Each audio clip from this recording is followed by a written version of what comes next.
የስልካችሁን ፓስወርድ እንግዲህ ቤተሰብ ለማንም አትናገሩ። በስልካችሁ እንደዚህ አይነት ቴክስቶች ሊጻፉ ስለሚችሉ ለሁሉም ሰው ማስጠንቀቂያ ነው ይሆናል ብዬ አስባለሁ። ናታን በጣም ተደስቶ ዳጣ ታፈቅረኛለች በሚል በጣም ተደስቶ ነበረ። ይህን ሁሉ ቴክስት የምጽፍለት እሷ መስላው ነበረ። ኤቢ በጣም ትልቅ ስህተት ሰርታለች። በራሷ ጊዜ ደግሞ ራሷው እየተቃጠለች ትገኛለች። ኤቢ እንግዲህ ናታን እንደማያፈቅራት ዳጣን ከምንም በላይ ከኤቢ ብቻ ሳይሆን ከሴቶች ሁሉ አብልጦ እንደሚወድ ለየት ያለ ስሜት ለዳጣ እንዳለው ኤቢ ይሄንን አረጋግጣለች። በራሷ ጊዜ ተረድታለች ማለት ነው። እሷን ደግሞ እንደማይወዳት ለእሷ ምንም አይነት ስሜት እንደሌለው ይሄን ሁሉ ነግሯታል። አሁን ደግሞ በግልጽ ራሷ አረጋግጣለች። ዳጣን እንደሚወዳት በራሷ ጊዜ አረጋግጣለች ማለት ነው ኤቢ። ሰላም ጤና ይስጥልኝ ውድና የተከበራችሁ ቤተሰቦቼ እንዴት አላችሁ? በያላችሁበት ሰላማችሁ ይብዛ። ለዚህ ቻናል አዲስ ከሆናችሁ ሰብስክራይብ በማድረግ ላይክ፣ ሼር እያደረጋችሁ ቤተሰቡ ነው አበረታቱኝ። ቀጣዩን የዳጣ ድራማ ወደ እናንተ ይዤ መጥቻለሁ። በዚህ ክፍል በመግቢያው ላይ እንደተመለከታችሁት ኤቢ እንግዲህ እናቷ ጋር ደውላ ዳጣ ከናታን ጋር የተጻጻፈችውን ነይ ላሳይሽ፣ ነይ ጉድ ነው የምታዩ፣ እኔን አታምኑኝም፣ ሁሌም እኔን ውሸታም ነው የምታደርጉኝ በማለት እንግዲህ እናቷ ጋር ደውላ ነበረ። እናቷም ወደ ቤት ልመጣ ስለሆነ በር ላይ ነን መጣሁኝ፣ ደግሞ ምንድን ነው የምትጨቃጨቂው በማለት ወደ ቤት ቀጥታ ገና ስትገባ እማዬ የውልሽ ዳጣ የተጻጻፈችውን ብላ ስልኩን ብድግ አድርጋ ልታሳይ ስትል ማርቴ እንግዲህ እጇን ያዝ አድርጋ ነው ቁጭ በይ ብላ ያስቀመጠቻት ማለት ነው። አባትየው እንዲሰማ አልፈለገችም። ምክንያቱም አቶ ደረጀ መንገደኛ ነው፣ ወደ መንገድ ሊሄድ ተዘጋጅቷል፣ ለስራ ከሀገር ሊወጣ። ማርቴ ይሄንን ጉዳይ እንዲሰማ አልፈለገችም። ቁጭ በይ ብላ ነው በአይኗ ተቆጥታ ያስቀመጠቻት።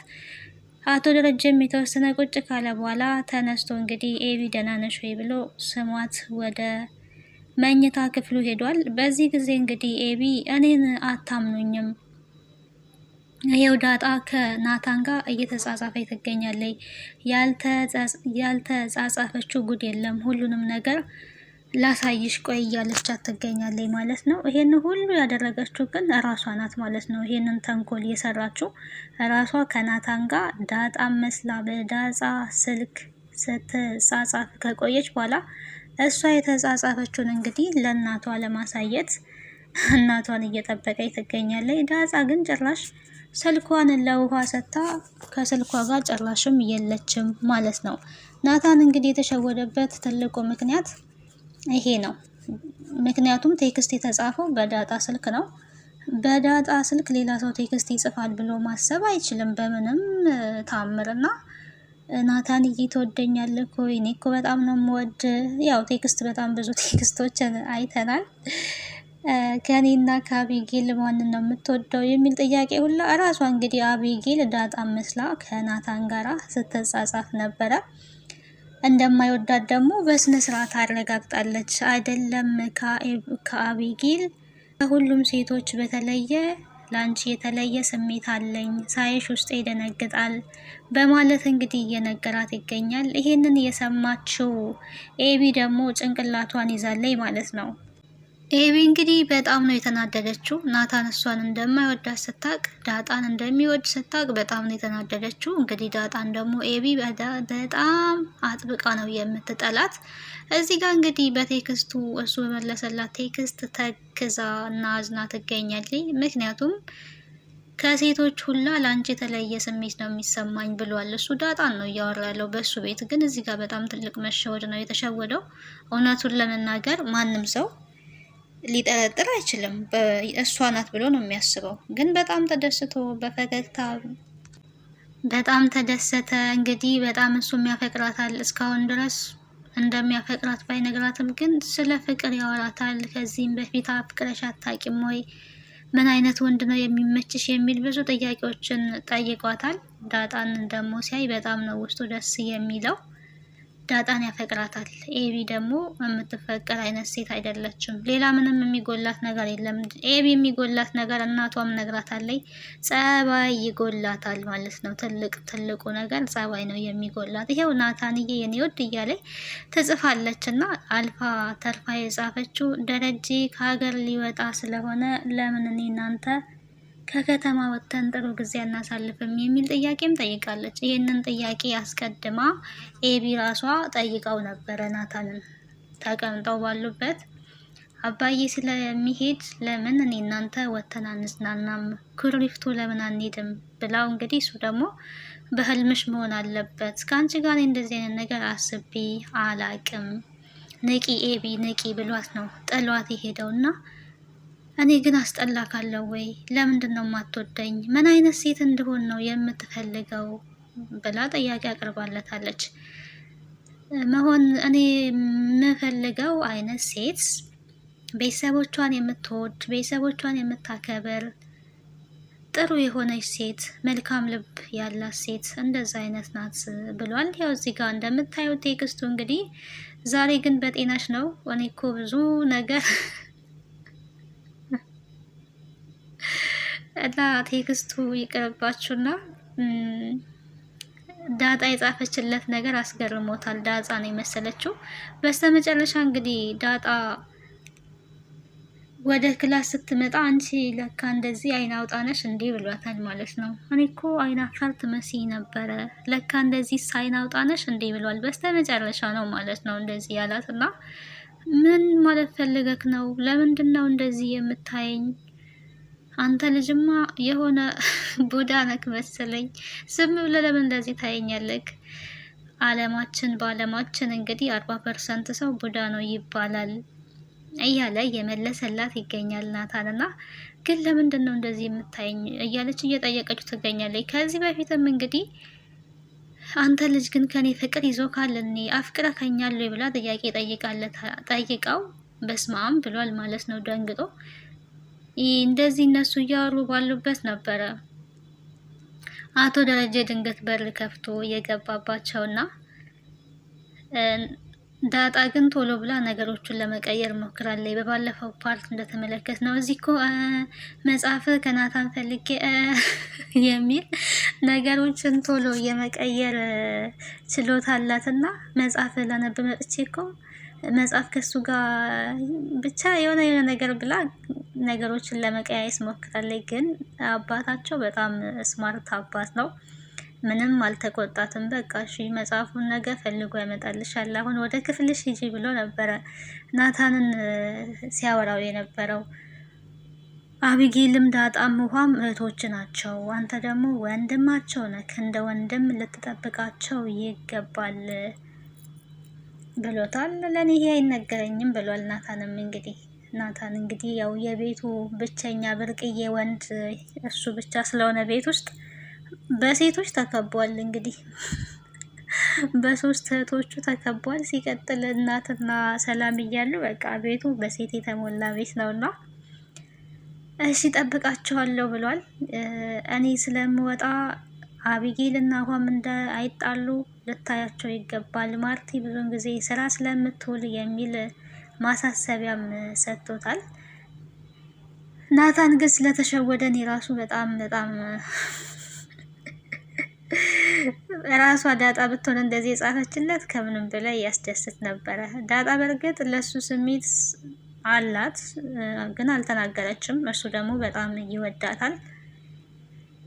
አቢጌል ደግሞ ናታንን እንደምትወደው ስለምታቅ ዳጣ ለማግባባት ሞክራለች ማለት ነው።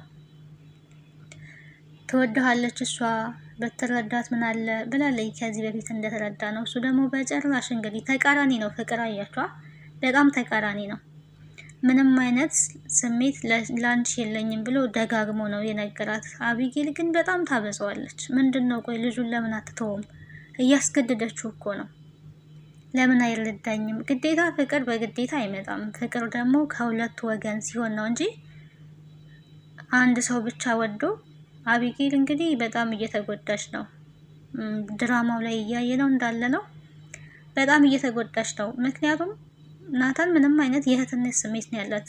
የእህትነት ስሜትን ወደ ፍቅር ማምጣት በጣም ከባድ ነው ሊሆን የሚችለው።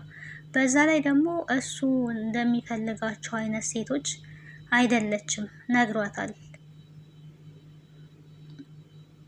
ጥሩ ሴት ምን አይነት እንደሆነች ነግሯታል ማለት ነው። ልክ እንደኔ ሲል አይ እንዳንቺ ሳይሆን እንደ ዳጣ ነው ብሏል። ስለዚህ ዳጣን እንደሚወድ በደንብ አረጋግጣለች። አሁን ላይ አቢጌል አርፋ መቀመጥ ይኖርባታል። ዳጣና ናታን ደግሞ መጣመር አለባቸው የምትሉ እጃችሁን አውጡ እያሉ ነበረ። ኮሜንተሮች ራሱ እየደገፉ ነው። ስለዚህ የሚዋደዱ ሰዎች ናቸው አንድ ላይ መሆን ያለባቸው እንጂ አንዱ አንዱን እየወደደ አንዱ አንዱን እየጠላ ወይ ደግሞ ምንም የፍቅር ስሜት ለአንዱ ሳይኖረው አንድ ላይ መሆን የለባቸውም፣ አይችሉም ማለት ነው። በስተመጨረሻ እንግዲህ ዳጣ ወደ ክላሱ ከመጣች በኋላ አንቺ አይን አውጣነሽ ካላት በኋላ ምን አደረግኩኝ? በዚህ ጋር ሲሄድ የሆነ እንዳይደብረ ብዬ ስለተናገርኩኝ ነው ወይስ ምን እያልክ ነው? ቆይ ምን አልኩ ነው ያለችው በመደንገጥ ማለት ነው። በስልክሽ ምን ነበር ስጽፍ የነበረው? ለኔ የፍቅር ስሜት አለሽ ወይ ሲላት፣ ኧረ እኔ ምንም አልጻፍኩኝም ነው ያለችው። ያውን በጣም ያስደነግጣል። አቢጌል እዛ ጋር እያቃጠለች ነው ልታጣላ ማለት ነው። ይሄን ሁሉ ቴክስት ለናታን ከናታን ጋር የተጻጻፈችው ብላ ናታንና ዳጣ እንደተጻጻፉ አድርጋ ለእናቷ ለማሳየት እያቆበቆበች ትገኛለች። እዚህ ጋር ደግሞ ዳጣ ምንም የምታውቀው ነገር የለም። ወይ ጉድ! አንዳንዴ እኮ ሳታስቡት ነገር ወደ እናንተ ቤታችሁን አንኳኩቶ ምናምን ይመጣል። አሁን ዳጣ ምንም በማታውቀው ከናታን ጋር ቴክስት ተጻጻፍሽ ልትባል ነው። ያው ስልኩ የሷ ነው። ዓለማችን በእንደዚህ በአስመሳዮች የተሞላች ናት ማለት ነው። ምንም በማታውቁበት ተከሳሾች ትሆናላችሁ። አሁን ኤቢ ዳጣን እየከሰሰቻት ያለችው ዳጣ በማታውቀው ነገር ነው። ራሷው በስልኳ ጽፋ ራሷው ደግሞ መልሳ እየከሰሰቻት ትገኛለች ማለት ነው። በጣም የሚያስተምር ድራማ ነው ላስተዋለው ሰው ማለት ነው። ድራማው ተንኮለኞች እንደዚህ ተንኮል እየሰሩ ንጹሃንን የዋ የሆኑ ሰዎችን ያለ በደላቸው በደለኞች አድርገው ፍርድ ያሰጣሉ ማለት ነው።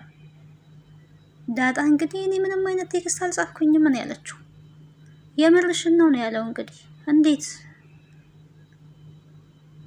ስልኬ ኤቢ ጋር ነበር፣ ስልኬ ውሃ ጋር ነበር ነው ያለችው ማለት ነው። ውሃ ደግሞ ይሄን ሁሉ ቴክስት መጻፍ አትችልም። ምክንያቱም ውሃ አይደለም እንደዚህ የፍቅር ቴክስት ለመጻፍ በቃ ምንም የምታገናዝብ ልጅ አይደለችም፣ ገና ልጅም ናት።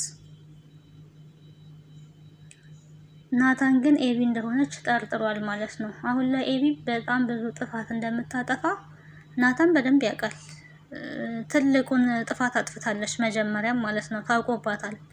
ከወርቁ ይጀምራል የእሷ ጥፋት። ወርቅ ደብቃ ዳጣ ልትሆን ትችላለች የወሰደችው በሚል ከዚህ በፊትም ስሟን አጥፍታ ነበረ እንደተመለከት ነው። አሁን ደግሞ ከናታን ጋር እየተጻጻፈች ነው በሚል ቅናት እንግዲህ በጣም ብዙ ተንኮሎችን ዳጣ ላይ እያሴረች ትገኛለች። ዳጣና ኤቢ እንግዲህ አንድ ቤቱ የሚኖሩ እሳትና ጭድ ናቸው ማለት ነው። በአንድ ቤት ውስጥ ተቀምጠው ኤቢ ዳጣን አሳዳጅ፣ ዳጣ ደግሞ ተሳዳጅ፣ እንደዛ ሆነው ነው የሚኖሩት። ዳጣ ያው ግዴታ እዛ ቤት ውስጥ ልጅነቷ እስከሚረጋገጥ ድረስ ታግሳ ነው መኖር ያለባት። እየታገሰችም ነው። ብዙ ነገሮች ታግሳለች። ሌባ ተብላ ታግሳለች። ከናታን ጋር እንደዚህ ተብላ እየታገሰች ትገኛለች። ሳታቅ እንግዲህ ዲኤንኤ ምርመራ ማስደረጋ ነበረ ኤቢ እንደተመለከት ነው። ግን ኤቢ ተሳሳተች። ኤቢ በጣም እየተሳሳተች ነው። በነገራችን ላይ ተንኮል ስትቆፍር ተንኮሎቿ ሁሉ ደግሞ እያዋጧት አይደሉም። እና አሁን ላይ ኤቢ መሆኗን በእርግጠኝነት ናታን በእርግጠኝነት ኤቢ ብሎ ነው ከክፍል እየወጣ የነበረው እና ኤቢ መሆኗን ደግሞ በትክክለኝነት ያውቃል ማለት ነው። ምን ሊፈጠር ይችላል እንግዲህ ኤቢስ ውሸቷን ቀጥላ ለእናቷ ትነግራታለች። ያው ስልኩን ከፍቼ ላሳይሽ እያለች ነው። ጥያቄ ይመጣላታል እንግዲህ የፓስወርዷን ስልክ እንዴት ልታቂ ቻልሽ? ስልኳን ለምን አየሽ? የሚል ጥያቄም ሊመጣላት ይችላል ብዬ አስባለሁ። እናታቸው ስማርት ስለሆነ ትጠይቃለች። ቀጣዩ ክፍል እንግዲህ ምን ሊሆን ይችላል የሚለውን በጉጉት እንጠብቃለን። በጣም ሰስፔንስ የሚያደርግ ድራማ ነው የዳጣ ድራማ። ለዛሬ ይዤላችሁ የመጣሁት ይሄንን ይመስል ነበረ። ቀጣዩን ፓርት ወደ እናንተ ይዤ እስከምመጣ ቸር ሰንብቱ። ቤተሰብ ያልሆናችሁ ቤተሰብ ሁኑ። ባይ ባይ። መልካም ጊዜ። ቻው ቻው።